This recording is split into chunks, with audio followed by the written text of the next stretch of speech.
Baga nagaan dhuftan isiniin jenna kun kalaqaa tuubiidha jechaadha. Namoonni kalaqaa tuubii miseensa isaa hin taane yoo jiraattan ta'e subscribe gochuudhaan gara miseensa kanaatti dabalamaa isiniin jenna. Har'a immoo fudhannee kan isiniif dhufne deelii koomboo miiliyoona 5 akkamittiin akka fudhannu kaardii kamis eessaa akka binnuu fi kaardichis kam akka ta'e isinitti agarsiisa jechaadha. Gara isaatti otoo hin darbiin dura akkuma dur gootan nu jajjabeessuudhaaf laayik gochuudhaan nu jajjabeessa jechaadha.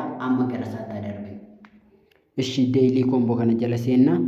Bakkoota gaaffii kana sadan akkuma argitan bakkoota gaaffii kana sadan guunna jechaadha. Gaaffii isa tokkoffaa yookiin kaardii inni tokkoffaa kan nu argannu PR tiimii jaladha. PR tiimii tuqna. PR tiimii jala seenuudhaan gabbuuna kaardii kanadha jechaadha.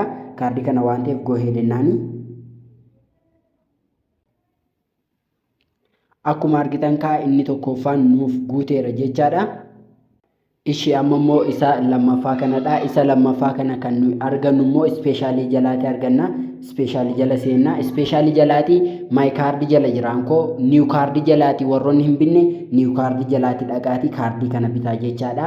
Ankoo maay kaardii waan jala jiruuf niiw kaardii kana jala dhuftanii bituu dandeessu jechaadha. Maay kaardii jalaati kaardii kanadha waan ta'eef go ahead jennaani.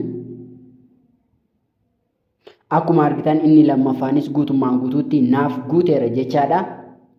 Ishi kaardii sadaffaa kanadha. Kaardii sadaffaa kana isinitti himuun dura chaanaalii teelegiraamii banneetiin jira. Diskiripshinii jala isinii keenya isa achi jala seenuudhaan jooyin gochuu hin irraanfatina. Kalaqaa koomunitii jedha jechaadha. Isa sadaffaa kanas kan nuyi argannu ammas ispeeshaalii jala seenna.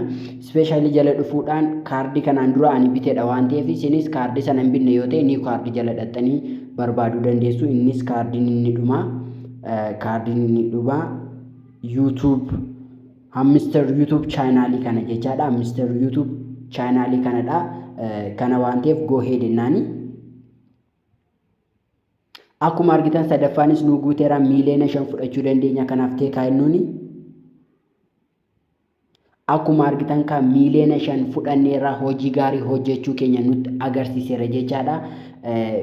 Dhannee baalaansii keenya bira dhannee gaaf laallu haala kanaatiin nuuf hojjeteera jechaadha. Chaanaalii kanaaf addisii yoo taatan subscribe gochuun irraanfatina. Nagaan.